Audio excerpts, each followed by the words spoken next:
दोनों सदनों में, लोकसभा और राज्यसभा, कांग्रेस पार्टी राष्ट्रीय मुद्दों पे चर्चा कराना चाहती थी। महंगाई पर, बेरोजगारी पर, किसान विरोधी बिलों पर, पेगासस पर, लेकिन न लोकसभा न राज्यसभा में भारतीय जनता पार्टी की सरकार, मोदी शाह की सरकार को ये मंजूर नहीं था और उन्होंने मना कर दिया। आखिर इन मुद्दों पर चर्चा संसद में नहीं होगी तो कहां होगी?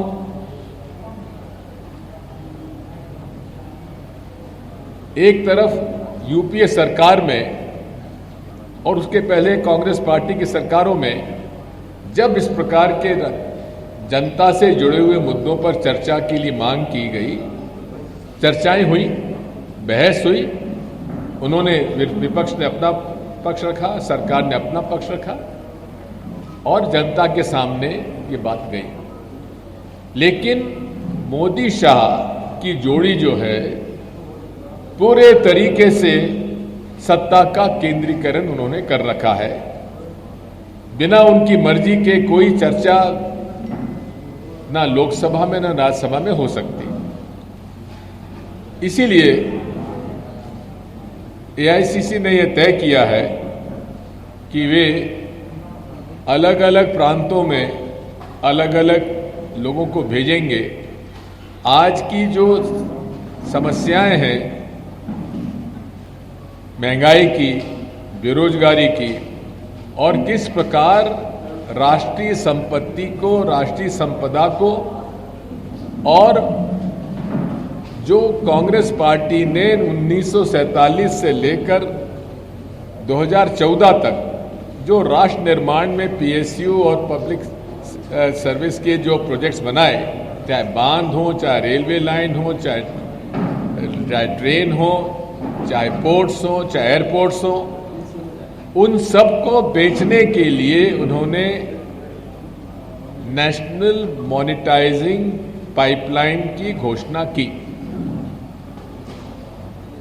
लायक बेटे में और नालायक बेटे में यही फर्क होता है। लायक बेटा जो उसे विरासत में मिलता है उसको जोड़ता है, और नालायक बेटा जो उसे विरासत में मिलता है उसे बेचकर, कर्जा लेकर और घी पीता है। यही फर्क है कांग्रेस और भाजपा में। मोदी जी कहते हैं कि पिछले 70 साल में कुछ नहीं हुआ। अगर 70 साल में कुछ नहीं हुआ तो आप बेच क्या रहे हैं? वो संस्थाएं अब भारत पेट्रोलियम, जो कि हर साल 8 से 10 हजार करोड़ का, उसमें आपको मुनाफा देता है, उसको भी वो बेचना चाहते हैं। एलआईसी जो 100 करोड़ से पंडित जवाहरलाल नेहरू ने शुरू की थी, वो आज जबकि लाखों करोड़ की हो गई है और करोड़ों लोगों को उन्होंने सस्ते दामों पर, सस्ते प्रीमियम पर जीवन बीमा कराया है, उसको भी बेचना चाहते हैं। उसकी वजह से आज आपके बिहार में भी एलआईसी के एजेंट्स में लगातार कमी होती जा रही है, क्लाइंट्स में कमी होती जा रही है। उसके सारे बातें आपके सामने मैं रखना चाहूंगा। राजनीति विचारधारा की होती है और इस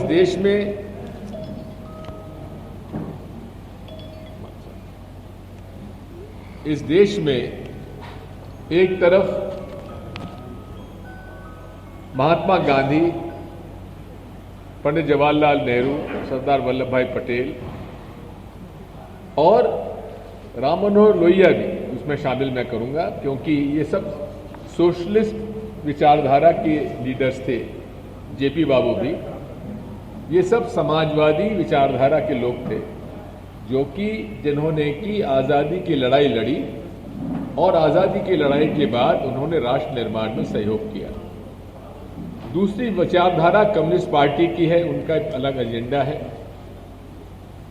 तीसरी विचारधारा राष्ट्रीय स्वयंसेवक संघ की है, जो 1925 से लेकर आज तक उनका एक ही एजेंडा है कि वे गरीब, वंचित वर्ग और किसान और मजदूर के खिलाफ है। वो पूरे तरीके से बाबा साहब अंबेडकर के भारतीय संविधान को वो स्वीकार नहीं करते हैं। ये मैं आज से नहीं कह रहा हूं, जब से भारतीय संविधान आया देश में तब से लेकर आज तक गुप्त रूप, पहले तो खुलेआम और फिर उसके बाद गुप्त रूप से इन्होंने भारतीय संविधान को डाइल्यूट करने के लिए, प्रावधान को डाइल्यूट करने के बारे में उन्होंने सदैव प्रयास किया। यहां तक कि मोहन भागवत जी ने तो यहां तक कह दिया था कि आरक्षण के मामले में पुनर्विचार किए जाने की आवश्यकता है। इसी प्रकार से वो पब्लिक सेक्टर यूनिट्स के खिलाफ रहे। जब भाखरा नंगल बांध बना तो भारतीय जनसंघ जिस समय था और आरएसएस ने प्रचार किया कि इस पानी का उपयोग तुम्हारी खेती में मत करो, क्योंकि इससे बिजली निकल गई है, इससे खेती का काम नहीं होगा। इस तरह का झूठा प्रचार करते थे। जितने भी आज पब्लिक सेक्टर यूनिट्स हैं जिनको बेचने का प्रक्रिया है, आज 1990 से 91 के बीच में से डिसइन्वेस्टमेंट का काम शुरू हुआ इकोनॉमिक पॉलिसी में। तब से लेकर और 2014 तक जितनी रेवेन्यू आई वो लगभग 3,30,00,000 करोड़ के आसपास आई, 91 से लेकर 2014 तक। यानी कि 14 और वो 9, 23 साल में लगभग 3,30,000 करोड़ का डिसइन्वेस्टमेंट हुआ। मोदी जी ने केवल 7 साल में 3,50,000 करोड़ के का डिसइन्वेस्टमेंट किया। कांग्रेस पार्टी पीएसयूज बेच नहीं रही थी, ये अपना शेयर होल्डिंग कम कर रही थी। शेयर होल्डिंग कम करना एक बात है और पब्लिक सेक्टर यूनिट बेचना दूसरी बात है। यही कारण है जिसकी वजह से कांग्रेस पार्टी इसका विरोध करती रही है। यहां तक कि आप देखेंगे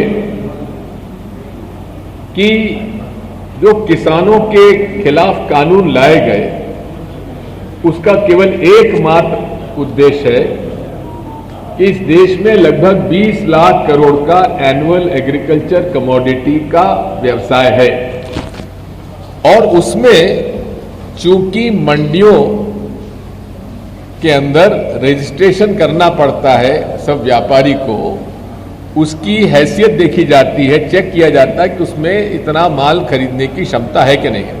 अब नीतीश कुमार जी ने 2006 में यहां मंडियां खत्म कर दी, लेकिन क्या उससे किसान का लाभ हुआ? आपको मिनिमम सपोर्ट प्राइस ऑपरेशन सबसे कम बिहार में होता है, जबकि उत्पादन सबसे ज्यादा धान का होता है, गेहूं का होता है।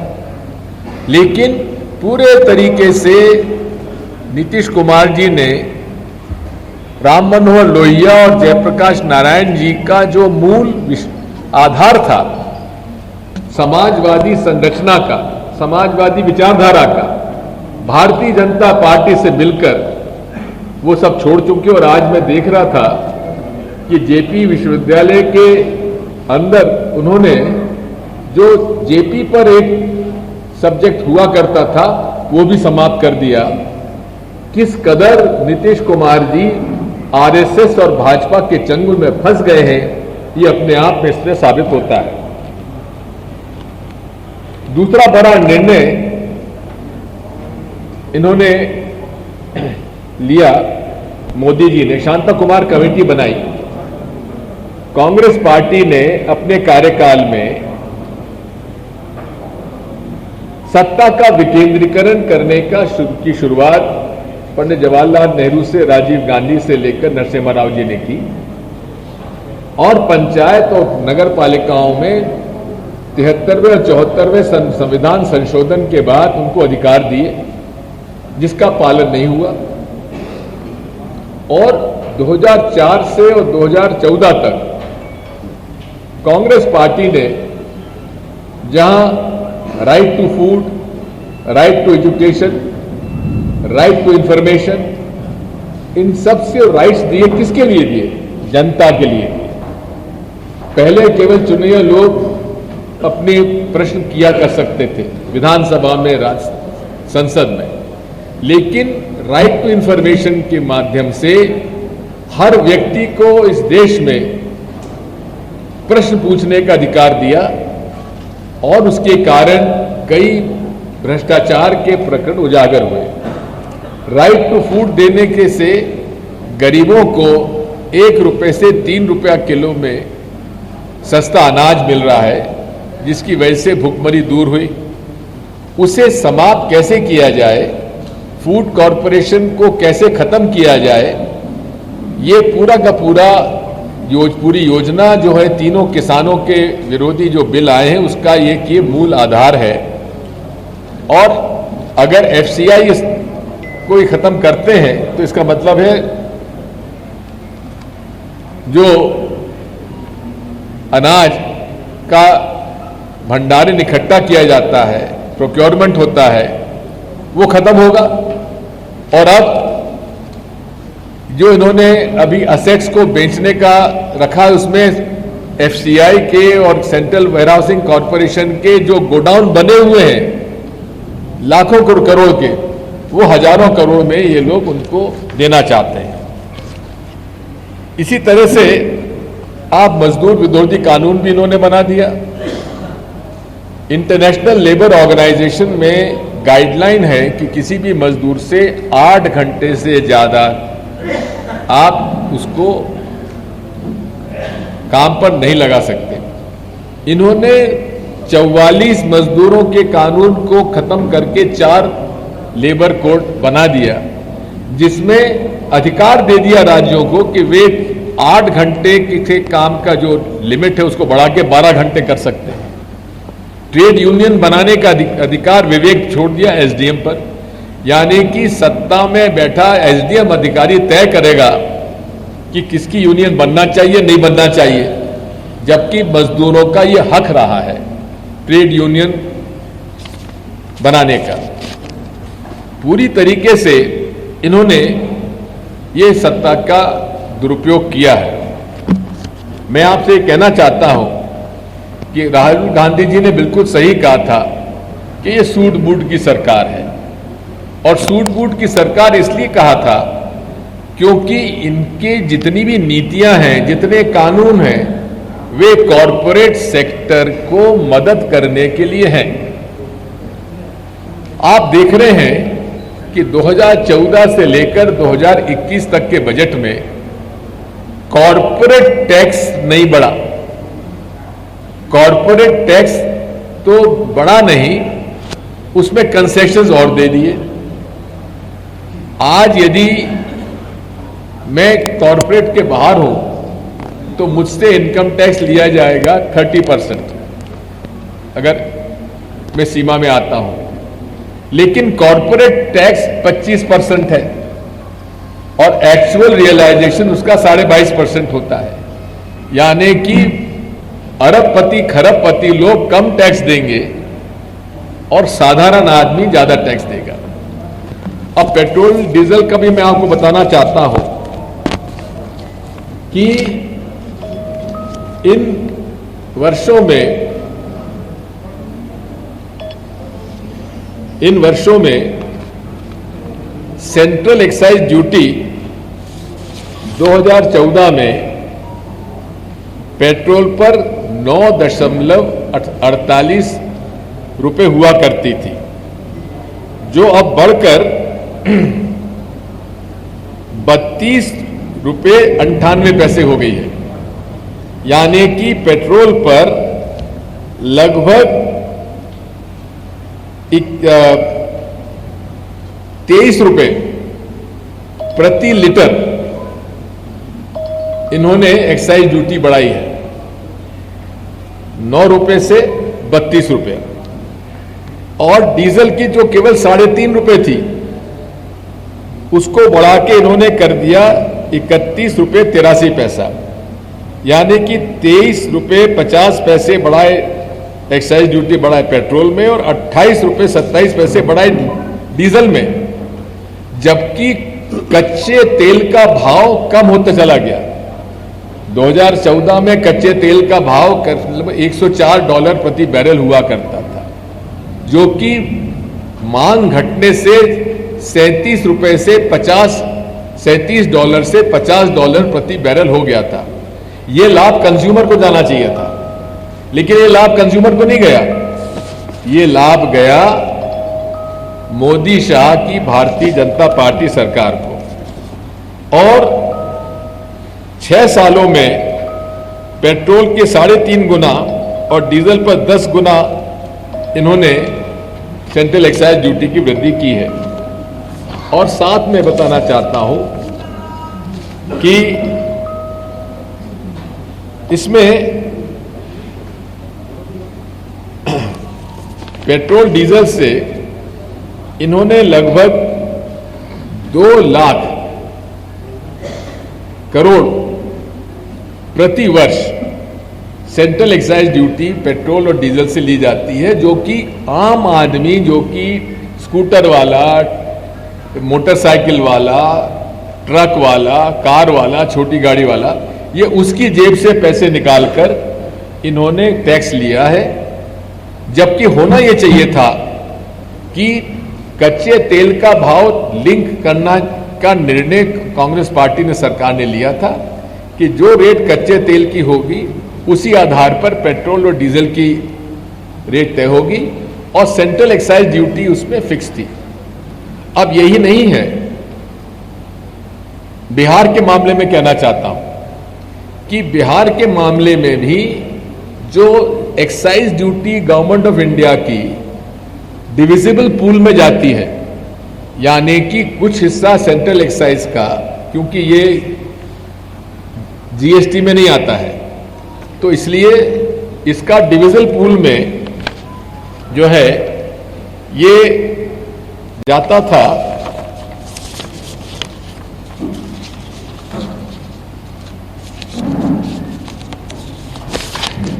जो एक्साइज ड्यूटी का जो 9.48 का एक्साइज ड्यूटी थी उसका डिविजिबल पूल में जाता था 6.35 रुपीस, यानी कि उसका हिस्सा 6.35 राज्यों को जाता था। और वही डीजल का जाता था करीब उसमें 9%। अब वो घटा दिया गया और घटा के उसको डिविजिबल पूल से हटाकर सेस में डाल दिया, यानी कि जो सेंट्रल एक्साइज ड्यूटी बढ़ी है 2.25 लाख करोड़ हो गया, 60,000 करोड़ से बढ़कर 2014 में 60-70 हजार करोड़ आता था, वो 2.25 लाख करोड़ हो गया। और उसमें भी जो स्टेट का हिस्सा था वो कम कर दिया गया। पूरे तरीके से इन्होंने सरकार को घाटा दिया है और राज्यों का अधिकार भी छीना है। लेकिन मुझे इस बात का दुख है कि जब राज्यों का अधिकार छीन रहा था तो नीतीश कुमार जी कुर्सी पर बचाने के लिए मोदी जी के हर निर्णय का वे सब स्वागत कर रहे थे। अभी उन्होंने पहली बार हिम्मत दिखाई है कि पिछड़ा वर्गों का सेंसस आरक्षण, सेंसस के हिसाब पिछड़ा वर्गों के आधार पर होना चाहिए, लेकिन गए थे, लेकिन उनकी भी बात नहीं मानी गई। लेकिन उन्होंने दिखा दिया बिहार की जनता को कि हम आरक्षण के, बिहार ओबीसी के पक्ष में है, लेकिन मोदी जी ने उनकी बात नहीं मानी है आज तक। आगे मान ले मैं नहीं जानता। और इस तरह से आप देखेंगे कि भारत पे 2014 में कर्जा था 54,90,000 करोड़ रुपए, जो 2020 में हो गया 100 लाख करोड़, यानी कि आजादी से लेकर 2014 तक 54,000 और 2014 से लेकर 2020 में लगभग 50 लाख करोड़ का कर्जा बढ़ गया है। इस तरह से हर पहलू पर इन लोगों ने नुकसान किया है। आप डिमोनेटाइजेशन में उन्होंने कहा था नोटबंदी होगी, काला धन आ जाएगा, आतंकवाद समाप्त हो जाएगा, फेक करेंसी बंद हो जाएगी और भ्रष्टाचार समाप्त हो जाएगा उस समय। और ये भी कहा था कि डिजिटल ट्रांजैक्शन बढ़ जाएंगे, लेकिन उल्टा हुआ। 2016 सितंबर में जो करेंसी सर्कुलेशन में थी वो थी 17.9 लाख करोड़। अब डिजिटल करेंसी ट्रांजैक्शन ज्यादा बढ़ता तो ये करेंसी कम होना चाहिए थी, लेकिन 2016 से लेकर 2021 में आरबीआई का लेटेस्ट फिगर है कि ये बढ़ के हो गया है 27 लाख करोड़, यानी कि 10 लाख करोड़ मार्केट में और करेंसी आ गई है। अभी 10 लाख करोड़ कहां गया? जनता की जेब में तो गया नहीं, कोई इन्वेस्टमेंट नया आया नहीं, उल्टा इन्वेस्टमेंट जो हमने सरकार ने किया हुआ था वो बिक रहा है। तो इसकी भी ये बहुत बड़ा भ्रष्टाचार का एक वो है कि आखिर ये इतना करेंसी मार्केट में 10 लाख करोड़ आके इंपैक्ट क्या हुआ? कहीं कोई इंपैक्ट नहीं है। अब इन्होंने जो सूची बनाई है कि ये नेशनल मॉनिटाइजेशन पाइपलाइन में क्या क्या ये लोग बेचेंगे। पहली बात तो यह है कि इसमें बता दूं कोई नया इन्वेस्टमेंट नहीं आ रहा है इसके अंदर। नेशनल मॉनिटाइजेशन पाइपलाइन जो इनके बजट में था, जो उन्होंने घोषणा की है, ये सब एक तो ग्रीन फील्ड प्रोजेक्ट होता है और एक ब्राउन फील्ड प्रोजेक्ट होता है। ग्रीन फील्ड प्रोजेक्ट वो होता है जहां की निर्माण होता है, इन्वेस्टमेंट आता है, नया इन्वेस्टमेंट आता है। नया इन्वेस्टमेंट कहीं नहीं आ रहा है। ब्राउन फील्ड प्रोजेक्ट वो होता है कि जो ऑलरेडी बन चुका है असेट, जो संपत्ति आपकी बन के तैयार है और जिससे आपको हर साल मुनाफा आ रहा है, उसको बेचने की अब तैयारी है। और क्या क्या बेचेंगे? सड़कें बेचेंगे, रेल की पटरियां बेचेंगे, रेलगाड़ियां बेचेंगे, पावर ट्रांसमिशन लाइंस बेचेंगे। नमस्कार, मैं हूं मानक गुप्ता। अगर आपको हमारा ये वीडियो पसंद आया हो तो इसे लाइक और शेयर जरूर करें, और हां, हमें सब्सक्राइब और फॉलो करना ना भूलें ताकि आप देश और दुनिया की कोई खबर मिस ना करें। तो जुड़े रहिए हमारे साथ और देखते रहिए News 24।